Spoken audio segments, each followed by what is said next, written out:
जरा इस जगह को तो देखिए, वाकई ये नजारा बहुत खूबसूरत है, लेकिन साथ ही ये इलाका बहुत ही सुनसान और दूर दराज है।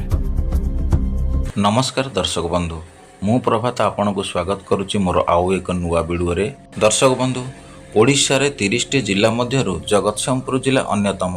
एठारे पुरातन मंदिर और मठ देखा मिलता है। सेथि मध्यरु बालिकुदारे थिबा खंबाकुळ मठ एक प्राचीन मठ, जो समय मनीष माने वस्त्र पिंधु नथिले, गछर छेली बा पत्र पिंधुथिले, से समय ए मठटी निर्माण करा जायथिला। प्राय 400 वर्ष पूर्वर मठ।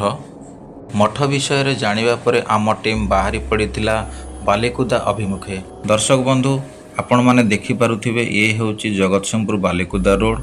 आमे एबे जगतसिंहपुर क्रॉस करी सारिचु। आउ किछि समय मध्य रे आमे पहुंचबु खंबाकुळर सेही प्राचीन मठ पाखरे।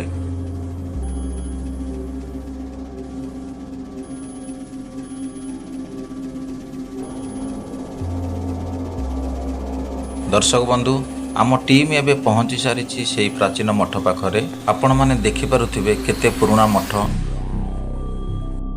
ग्रामवासी माने कहिबा अनुसार मठटीर निर्माण चून एवं गुड़ तैयारी करा जायछि। आपण माने देखि पारुथिबे कांथ उपरे गछलता सब उठी जायछि, देखिले भूत कोठी परि लागुछि। दर्शक बंधु, मु मठटीर बाहर पटु आपण को देखाउछि, कहीं ना भितर को जीवा पाई ग्रामवासी माने मना करुछंती। भितरे बड़ बड़ विषधर साप माने अछंती, तेणु करी विपद अछि।